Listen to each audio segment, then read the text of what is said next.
அன்பானவர்களே, அன்பு வணக்கங்கள். மாதா, பிதா, குரு, தெய்வம் என்று நம்முடைய முன்னோர்கள், ரிஷிகள், யோகிகள், முனிவர்கள், அவதாரங்கள் என்று எல்லோருமே கூறியிருக்கிறார்கள். ஒரு தாய் என்பவள் தெய்வத்திற்கு சமமானவள். காரணம், இறைவன் என்பவன் படைப்பவன். படைப்பு தொழிலையே அவன் செய்து வருவதால் அவனை நாம் இறைவன், தெய்வம், ஆண்டவன், கடவுள் என்று பெயரிட்டு அழைக்கிறோம். ஒரு பெண் என்பவளும் படைப்பவள். பெண் படைப்பதனால்தான் இந்த உலகமே இயங்கிக் கொண்டிருக்கிறது. ஒரு பிள்ளையை பெற்றெடுக்கக்கூடிய படைப்பு தொழிலை ஒரு பெண் செய்வதால் இறைவனுக்கு சமமாக, தெய்வத்திற்கு சமமாக பார்க்க வேண்டிய நிலையில் நாம் இருக்கிறோம். அதனால்தான் மாதா, முதலில் மாதாவை வைத்தார்கள். அதற்கப்பால் பிதா, குரு, தெய்வம் என்பதை 4வதாக தான் தள்ளி வைத்தார்கள். ஆனால் இன்று எல்லாம் தலைகீழாக மாறி வருகிறது. கலியுகம் என்று சொல்லக்கூடிய ஆட்டம் அதனுடைய வேலையை செய்ய ஆரம்பித்து விட்டது என்பது இன்றைய நாட்களில் நடைபெறுகின்ற நிகழ்வுகளை எல்லாம் பார்க்கும்போது உண்மைத்தான் என்பது தெரிய வருகிறது. எந்த அளவிற்கு ஒருவரை காலத்தில் படிப்பில் உயர்ந்து போகிறார்களோ, அறிவில் உயர்ந்து போகிறார்களோ, அந்த அளவிற்கு அவர்களிடையே அன்பு என்பது, இரக்கம் என்பது, பரிவு என்பது, பாசம் என்பது, கருணை என்பது துளியம் இல்லாமல் போகிறது. அறிவு வளர வளர அன்பு என்பது தேர்ந்து கொண்டே வருகிறது. நீ அறிவாளியாக இருக்கலாம், ஆனால் அன்பு இல்லை என்றால் நீ மனிதனே அல்ல. கொடூரமான விலங்கினத்திற்கு சமமானவன். விலங்குகள் கூட அன்பாக இருக்கிறது. ஒரு நாய் தான் பெற்றெடுத்த குட்டிகளை அக்கறையோடு, அரவணைப்போடு, அன்பு காட்டி, பாலூட்டி, சீராட்டி வளர்க்கிறது. ஒரு சிறிய எலி கூட தான் போட்ட குஞ்சுகளை மிக பத்திரமாக வளர்க்கிறது. விலங்கினங்கள் எல்லாம் தான் பெற்றெடுக்கின்ற அந்த குஞ்சுகளை, குட்டிகளை, பறவை இனங்கள் கூட எல்லாமே அது தன்னுடைய அன்பை, இரக்கத்தை, பாசத்தை காட்டித்தான் வளர்க்கிறது. காலம் மாறினாலும் அதனுடைய அன்பு மாறவில்லை, அவைகளுடைய பாசங்கள் மாறவில்லை. ஆனால் மனிதன் மாறி வருகிறான். உச்சத்தில் வந்த பிறப்பினம் மனிதன். அந்த மனிதன் மற்ற விலங்கினங்களை கூட உயர்ந்து நிற்க வேண்டிய நிலையில் இருப்பவன் தன் அறிவை வளர்த்துக் கொள்வதில் காட்டுகின்ற ஆர்வம் அன்பை வளர்த்துக் கொள்வதில் காட்டுவதில்லை. கொடூரமான நிகழ்வுகள் எல்லாம் நடந்து கொண்டிருக்கின்றன. இதையெல்லாம் பார்க்கும் போது மனம் பதைபதைக்கிறது, நெஞ்சம் துடிதுடிக்கிறது. ஒரு தாய் ஒரு கொடூரமான வேலையை, நினைத்து பார்க்க முடியாத, கற்பனை செய்து பார்க்க முடியாத ஒரு கொடூரமான வேலையை நேற்று செய்திருக்கிறாள். அவள் படிப்பிலே உயர்ந்தவள், அறிவிலே உயர்ந்தவள், வருமானத்தின் உச்சத்தில் இருப்பவள். இந்திய அளவிலே 100 பெண்கள் முதலிடம் எடுக்கின்ற அறிவில் உயர்ந்த 100 பெண்கள் பட்டியலில் அவள் இடம் பிடித்திருக்கிறார். உலக அளவிலே இருக்கின்ற பெரிய பெரிய கம்பெனிகள் அவளுடைய ஆலோசனைகளுக்காக, அறிவுரைகளுக்காக காத்து கொண்டு கிடக்கின்றன. இந்த அளவுக்கு அறிவில் உயர்ந்தாலே அவள் மனதில் அன்பு இல்லையே, இரக்கம் இல்லையே, பாசம் இல்லையே, நேசம் இல்லையே. அது மனித ஜென்மமா? யோசித்து பாருங்கள். தான் பெற்றெடுத்த 10 மாதம் சுமந்து பெற்றெடுத்த குழந்தையை, 4 வயது குழந்தையை கழுத்தை நெரித்து கொலை செய்து அதை ஒரு சூட்கேஸில் அடைத்து எடுத்து வருகின்ற அளவிற்கு அவள் அரக்கியாக மாறி இருக்கிறாள் என்றால் அவளுடைய படிப்பு கால் தூசுக்கு கூட சமமான ஆகாது. இவள் மேற்கு வங்காளத்தை சேர்ந்தவள், கொல்கத்தாவை சேர்ந்தவள்.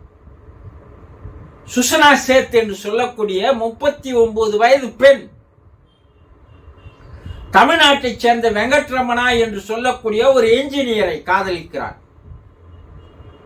2010 காதல் திருமணம் செய்து கொள்கிறாள். இவளும் படித்தவள், பொறியாளர், அவரும் படித்தவர், பொறியாளர். 2 அறிவாளிகள் சேரும் போது எவ்வளவு அக்கிரமங்கள் நடக்கிறது என்பதை சிந்தித்து பாருங்கள். 9 ஆண்டுகள் வாழ்கிறார்கள். அவர்களுக்கு ஒரு மகன் பிறக்கிறான். அந்த மகனுக்கு பேரை மட்டும் அற்புதமாக வைக்கிறார்கள், சின்மயானந்தா. எவ்வளவு ஒரு பெரிய ஒரு அவதாரத்தினுடைய பெயர் அது, எவ்வளவு ஒரு தெய்வீகத்தினுடைய பெயர், சின்மய் பெயரை வைக்கிறார்கள். 2010 ஆரம்பித்த காதல் திருமணம் 2020 10 ஆண்டுகளுக்குள் கருத்து வேறுபாடுகள் ஏற்படுகிறது. காதல் திருமணங்கள் கருத்து வேறுபாடில் தான் முடியும். ஏனென்றால் காதலிப்பது என்ன என்று தெரியாதையே கண்மூடித்தனமாக உடல் கவர்ச்சியால், வெளிப்புற அழகால் காதலிப்பது. திருமணத்திற்கு அப்பால் இருவரிடையே இருக்கின்ற குறைகள் வெளியே வரும்போது ஒருவருக்கு ஒரு கருத்து வேறுபாடுகள் வருவது. எவ்வளவு படித்தவர்களாக இருந்தாலும் அது சீக்கிரமாக வெளியே வந்து விடுகிறது, அவ்வளவுதான். 2020 அவர்களுக்கு நீதிமன்றத்தில் விவாகரத்து வழங்குகிறது. கொல்கத்தாவை சேர்ந்த அந்த பெண் பொறியாளர் பெங்களூரில் வந்து வசிக்கிறார். முதலில் அவர் அமெரிக்காவில் வேலை செய்து வருகிறார். வெளிநாட்டு நாகரிகம் எந்த அளவிற்கு இந்திய கலாச்சாரத்தை அழிக்கிறது என்பது இதன் மூலமாக உங்களுக்கு தெரிய வரும். அங்கெல்லாம் காதல் திருமணங்கள் சாதாரணம், பல பேரை மாற்றிக்கொள்ளலாம். ஒரு தெய்வீக உறவு என்பது கிடையாது. மனதிலே நஞ்சை கலக்கின்ற நாகரிகம், அது இந்திய நாகரிகத்துக்கு ஒத்து வராது. அமெரிக்காவிலிருந்து வேலையை விட்டு வந்தவள் வெங்கட்ரமணாவை காதலித்து பெங்களூரிலே ஒரு பெரிய கம்பெனியை ஆரம்பிக்கிறார். இந்த கருத்து வேறுபாடு ஏற்பட்ட பிற்பாடு அவர் அவரிடமிருந்து பிரிந்து சென்று பிலிப்பைன்ஸுக்கு வேலைக்கு சென்று விடுகிறார். பெங்களூர் கோர்ட் அவர்களுக்கு விவாகரத்தை வழங்கி விடுகிறது. அந்த விவாகரத்து வழங்கிய போது ஒரு தீர்ப்பை வழங்குகிறது. பையனுடைய சின்மயனுடைய தகப்பனார் பிலிப்பைன்ஸில் வேலை செய்கிறார். அவரால் அடிக்கடி வந்து பார்க்க முடியாது பிள்ளையை. அதனால் ஞாயிற்றுக்கிழமை அன்று அந்த குழந்தை தன்னுடைய தந்தையாரோடு செல்போனில் வீடியோ காலில் பேசிக் கொள்ள வேண்டும். அதற்கு தாய் அனுமதி தந்தே ஆக வேண்டும் என்று ஒரு தீர்ப்பு. என்னதான் இருந்தாலும் தகப்பனுக்கு பிள்ளை மேல் பாசம் இருக்கதானே செய்யும், பிள்ளைக்கு தகப்பன் மேல் பாசம் இருக்கதானே செய்யும். ஏன்னா இந்த பிள்ளையே அவனுடைய வித்து தானே. அந்த வித்து வீரியமாகும் போது தகப்பனுடைய குணங்கள் அங்கே இருக்கதானே செய்யும். ஞாயிற்றுக்கிழமை இவள் அந்த குழந்தையை தந்தையோடு பேச அனுமதிக்கிறாள். எங்கேயோ இருக்கின்ற தந்தை நேரில் பார்க்க முடியவில்லை. குழந்தைக்கு தந்தையோடு பேசுவதில் ஒரு அலாதியான ஆனந்தம். 4 வயது குழந்தை என்ன பேசும், மனமே வேலை செய்யாது.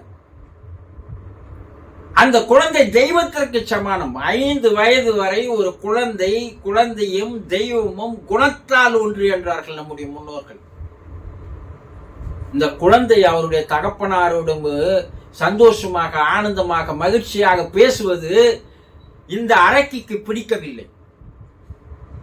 இவள் என்ன செய்கிறாள், அந்த குழந்தையை அழைத்துக் கொண்டு பல வெளிநாடுகளுக்கு போய் வருபவள் 6ஆம் தேதி அன்று என்ன செய்கிறாள், கேரளாவுக்கு குழந்தையை அழைத்துக் கொண்டு சென்று ஒரு பிரபல நட்சத்திர ஹோட்டலில் தங்குகிறார். 6ஆம் தேதி குழந்தையோடு வருகின்ற அந்த பிரபல நட்சத்திர ஹோட்டல் வரவேற்பறையில் இருப்பவர்கள் தங்குபவர்களுடைய பெயர்களை அவர் தாய் பெயரையும் குழந்தை பெயரையும் அதில் குறிக்கிறார்கள். 8ஆம் தேதி அன்று திடீரென்று விடியற் காலையில் நான் ஹோட்டலை காலி செய்கிறேன், எனக்கு பெங்களூர் போக வேண்டும், ஒரு டாக்ஸி ஏற்பாடு செய்து தாருங்கள் என்று நிர்வாகத்திடம் கேட்கிறார். நிர்வாகம் எதற்கு கேரளா டு பெங்களூர் உங்களுக்கு நான் விமானத்தில் புக் செய்து தருகிறேன் என்று கூறும்போது இல்லை எனக்கு கார் தான் வேண்டும் என்கிறார். அந்த விடுதியினுடைய தொடர்பில் இருக்கின்ற ஒரு வாடகை காரை பேசி அந்த பெண்ணை அனுப்பி வைக்கிறாள். ஒரு பெரிய சூட்கேஸோடு அந்த பெண் போகிறாள். அந்த பெண் இந்த சுசனா சேட் என்று சொல்லக்கூடிய அறைக்கு அதை விடுதியை விட்டு சென்ற பிற்பாடு விடுதி அறையை சுத்தம் செய்வதற்காக மேலே போகும்போது அங்கங்கே ரத்த துளிகள், ரத்த வாசனை அடிக்கிறது. அவர்களுக்கு சந்தேகம் வந்து விட்டது. குழந்தை உடன் போகவில்லை, கேட்டால் உறவினர் வந்து அழைத்து சென்று விட்டார்கள் என்று பொய் கூறுகிறார். கூசாமல் பொய் கூறுகிறார். எவ்வளவு பெரிய அறிவாளி, கூசாமல் பொய் சொல்கிறாள். அந்த அறிவு எதற்கு பயன்படுகிறது பாருங்கள். அவர்கள் போன் தொடர்பு கொண்டு இது போல அறையில் ரத்த வாடை வீசுகிறது என்று கேட்டதற்கு நான் பீரியட் நேரம், அதனால் அது போல இருக்கும் என்று மேலும் போய் சொல்கிறார். சரி, உங்கள் குழந்தை உறவினர் அழைத்து சென்றார் என்று கூறினீர்களே, அந்த உறவினுடைய விலாசத்தை தாருங்கள் என்று கேட்கிறார்கள். இவள் ஒரு விலாசத்தை தருகிறாள். அந்த விலாசத்தை காவல்துறையை அனுப்பி பார்க்கும் போது அது போலியான விலாசமாக இருக்கிறது. விடுதியே காப்பாளர்களுக்கு சந்தேகம் வந்து விட்டது. விடுதியினுடைய தொடர்பில் இருப்பவன் தானே அவன் டாக்ஸி டிரைவர். அவனோட தொலைபேசியில் தொடர்பு கொண்டு அருகில் இருக்கின்ற காவல் நிலையத்திற்கு எடுத்து சென்று வண்டியை நிறுத்து, அவளிடம் கூறாதே என்று கூறிவிட்டு காவல் நிலையத்தோடு கேரளா காவல் நிலைய தொடர்பாளர்கள் அவர்களுக்கு போன் செய்து அந்த டாக்ஸியின் பின்னாடி இருக்கின்ற சூட்கேஸை திறந்து பாருங்கள் என்று கூறுகிறார். காவல் நிலையத்தில் அந்த சூட்கேஸை திறந்து பார்த்தால் அந்த காட்சியை பார்ப்பவர்கள் கண்ணீர் விட செய்யும். குழந்தை துண்டு துண்டாக வெட்டப்பட்டு கிடக்கிறான். ஒரு பெற்ற தாய், தான் 10 மாதம் பெற்றெடுத்த தாய் அந்த குழந்தையை நரபலி கொடுப்பது போல கொடூரமாக கொண்டிருக்கிறாளே. இவள் என்ன படிப்பு படித்தாள்? இவள் என்ன 100 பட்டியலில் முதலிடம் வந்தாள்? என்ன ஒரு நரக அரக்க குணத்தோடு இவள் இருந்திருக்கிறாள்? இவள் எல்லாம் தாயா? யோசித்து பாரு. பிள்ளை வரம் வேண்டி எத்தனை தாய்மார்கள் கடவுளை சுற்றி வருகிறார்கள். அந்த குழந்தை என்ன பாவம் செய்தது? அதுதான் நம்முடைய கேள்வி. இவள் பாவத்தினுடைய உச்சத்தில் இருக்கிறாள். இவளுக்கு பிறந்த அந்த குழந்தை என்ன பாவம் செய்தது? ஏன் அந்த குழந்தைக்கு இப்படி ஒரு கொடூரமான தண்டனை?